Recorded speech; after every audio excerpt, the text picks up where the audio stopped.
मेरे प्रिय छात्रों, मैं श्रवण कुमार तिवारी हिंदी प्रभात के YouTube चैनल में आपका पुनः स्वागत करता हूं। आइए आज हम लोग एक नई जानकारी, जैसा कि आप लोग जानते हैं कि हमने सभी टॉपिक हर तरह के हिंदी से संबंधित कुछ भी ऐसा नहीं है जो हमारे चैनल पर आपको उपलब्ध ना हो, और आप लोग लगातार मेरे साथ बने रहिए, देखते रहिए। मैं हर तरह के हर चीज़ों की जानकारी आप लोगों को देता रहूँगा। तो आज हमारा एक नया टॉपिक है, नया विषय वस्तु है, जिसमें हम अनुस्वार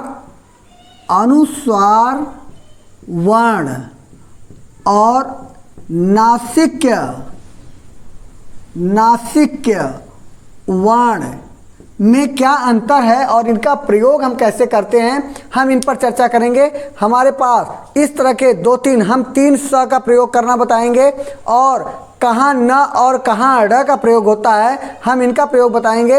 एक एक वीडियो में अलग अलग हम आप लोगों को कम समय में अधिक जानकारी, ताकि आप इसको देखते रहें तो समझ में बढ़िया से आए। तो ध्यान रखेंगे। पहले तो ये जाने अनुस्वार वर्ण होता क्या है। तो अनुस्वार वर्ण अंग को, यानी अंग जो हमें ऐसे दिखता है, इसे हम अनुस्वार वर्ण कहते हैं। एक अनुनासिक होता है,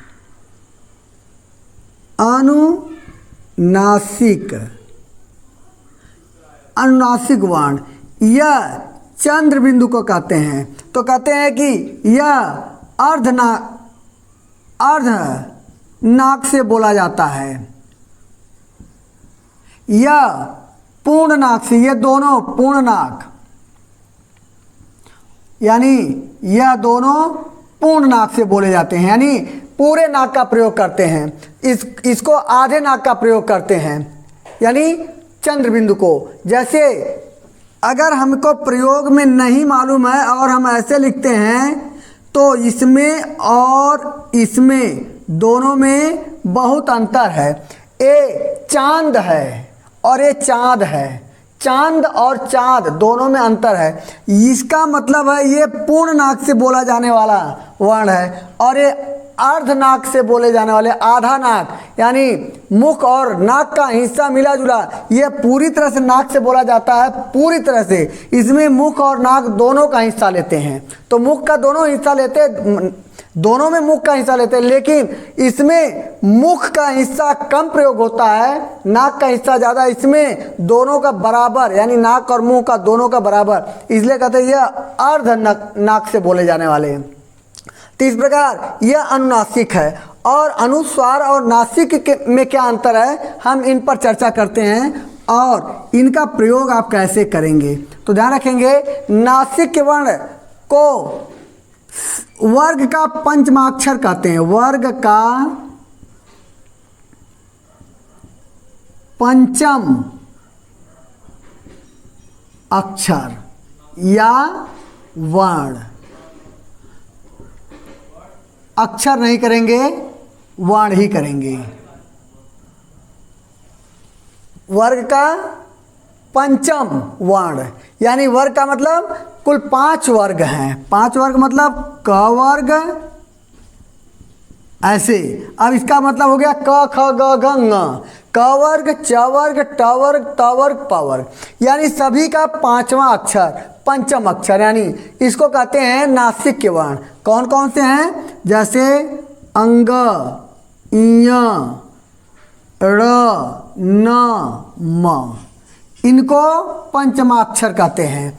और यह अनुस्वार है, इसको अयोगवाह के नाम से भी जानते हैं, यानी हिंदी में अयोगवाह 2 होते हैं, जिसमें अंग और अ है, अंग और अह। इसको विसर्ग कहते हैं, इसे विसर्ग के नाम से जाना जाता है, इसे अनुस्वार के नाम से जाना जाता है, अनुस्वार। अब इन दोनों का हिंदी में प्रयोग कैसे होता है, यानी हम इनका हिंदी में प्रयोग कैसे करते हैं। तो आइए हम आपको बताते हैं कि हिंदी में प्रयोग कैसे करेंगे। तो ध्यान रखिएगा, ये जो अनुस्वार वर्ण होते हैं, यह इनका शर्त होता है कि हम सिर्फ स्वर के साथ काम करेंगे। यानी जो ये अंग होते हैं, ये कहते हैं हम सिर्फ स्वर के साथ काम करेंगे, और जो ये होते हैं अंग, य र न म, ये कहते हैं हम व्यंजन के साथ काम करेंगे, लेकिन हम लोगों को जानकारी ना होने के कारण हम दोनों का प्रयोग घुल मिलकर कर लेते हैं। यानी इनका प्रयोग स्वर के साथ, स्वर के साथ, और इनका प्रयोग व्यंजन के साथ, व्यंजन के साथ। अब हम लोग प्रयोग में दोनों को चाहे जैसे कर लें, कोई फर्क नहीं पड़ता है, लेकिन जब तत्सम और तद्भव की बात आती है तो दोनों के प्रयोग में अंतर हो जाता है। जहाँ संधि की बात आती है दोनों के प्रयोग में अंतर हो जाता है। जैसे ही हम ऐसे लिखते हैं, जैसे गंगा लिखते हैं, गंगा, यह ऐसे दिखाई दे रहा, अनुस्वार, इसको अनुस्वार कहते हैं। लेकिन क्या आप इसको जानते होंगे कि ये शुद्ध है या अशुद्ध है?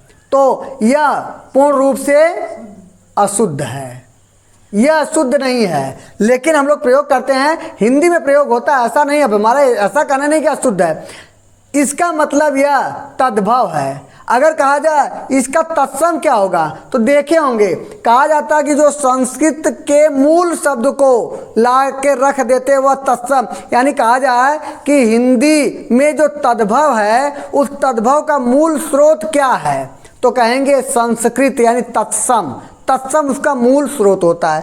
तो यह हम लोग अपना विकृत करके प्रयोग करते हैं। इसके लिए प्रयोग करने के लिए तो ध्यान रखिएगा, जब ऐसे अनुस्वार आपको कहीं दिखाई दे तो उसके बाद वाले अक्षर को देखिए कि किस वर्ग का अक्षर है। तो किस वर्ग का अक्षर है तो अब बताएंगे क वर्ग का अक्षर है, क वर्ग का। ध्यान देंगे, यह क वर्ग का अक्षर है, ग। अगर ऐसा ठीक उसके बाद किसी वर्ग का अक्षर दिखाई दे तो आपको क्या करना है, इसे उसी वर्ग का पांचवा अक्षर का प्रयोग कर लेना है। तब क्या करेंगे, इसको ऐसे कर लीजिए, ऐसे, या आप ऐसे भी कर सकते हैं, ऐसे भी कर सकते हैं। और किताब में ऐसे दिखाई देता है, ये कहाँ दिखाई देगा, संस्कृत की किताब में दिखाई देगा। इसका मतलब समझ गए होंगे। हिंदी में ऐसा आपको, मैंने संस्कृत किताब में ऐसा गंगा नहीं दिखता है, तो आप क्यों, ऐसा क्यों है पता है? इसका मतलब है कि संस्कृत इन्हें स्वीकार नहीं कर सकती। संस्कृत यदि स्वीकार करेगी, अपने मूल शब्द को स्वीकार करेगी जो उसका अपना शब्द है, तो इसका मतलब यह जब स्वीकार करे तो इसका मतलब यह संस्कृत है, इसका मतलब यही तत्सम है। इसे क्यों नहीं स्वीकार किया जाता है? इसलिए कि यह हमारे अपने व्यवहार पर, तो हम इनको और इनको एक ही मानकर चलते हैं, यानी अंक को और सभी पांचवें अक्षर को एक ही मानकर चलते हैं, लेकिन ऐसा नहीं है। ध्यान रखिएगा, हम ऐसे ही आपको कुछ उदाहरण दे रहे हैं। जहां स्वर होंगे या अंतस्थ वर्ण, यानी ध्यान रखेंगे ये कब प्रयोग होंगे, स्वर या अंतस्थ वर्ण कौन प्रयोग होंगे, अंक प्रयोग होंगे। क्यों प्रयोग होंगे? क्योंकि स्वर का ही रूप में है, यानी स्वर व्यंजन दोनों है। ऐसा देखा जाए स्वर व्यंजन ये दोनों है, ये पूर्ण रूप से व्यंजन है। तो ये स्वर व्यंजन दोनों है, तो ये स्वर के साथ तो काम करता ही है, उसके साथ ये व्यंजन के साथ, तो ये व्यंजन जितना इसके अंश व्यंजन का उतने अंश व्यंजन के साथ काम करता है, जितना अंश इसका स्वर का उतना ही अंश स्वर के साथ काम करता है। अब आप समझ गए होंगे, यह पूर्ण व्यंजन है और यह पूर्ण व्यंजन के साथ काम करेगा। यह अर्ध व्यंजन अर्ध स्वर है, तो अर्ध स्वर यानी स्वर के भी साथ काम करेगा, और अर्ध स्वर के साथ यानी पूर्ण स्वर के साथ और अर्ध स्वर के साथ काम करेगा। जैसे अगर संयम लिखना हुआ, संयम, अब इसमें अगर हमें कुछ भी लिखना होगा, यानी कुछ भी हो, लेकिन इसके ठीक बाद ध्यान रखेंगे स के अंक की मात्रा लगा, लेकिन इसके ठीक बाद यह आया है, फिर म है। अगर यही किसी वर्ग का अक्षर होता, किसी वर्ग का मतलब समझे ना, क क च ट त प। अगर किसी वर्ग का अक्षर होता तो अब हमें ये लगाने की ज़रूरत नहीं है। जैसे उदाहरण के तौर पर देख लेते हैं, जैसे हम झंडा लिखते हैं ऐसे। अगर ये पूछा जाए तत्सम है कि तद्भव है तो बताएंगे ये तत्सम है, ये तत्सम है। लेकिन अगर ये पूछा जाए ये तद्भव है कि तत्सम है तो क्या बताएंगे, ये तद्भव है। इसका तत्सम क्या होगा, तो यह ऐसे दिखता है, ये ऐसे। क्यों ऐसे दिखा, क्यों ऐसे दिखा, क्योंकि इसका जो वर्ग है ये किस वर्ग का पांचवा है। हर वर्ग के पांचवे के साथ ये काम करता है, ये पांचों।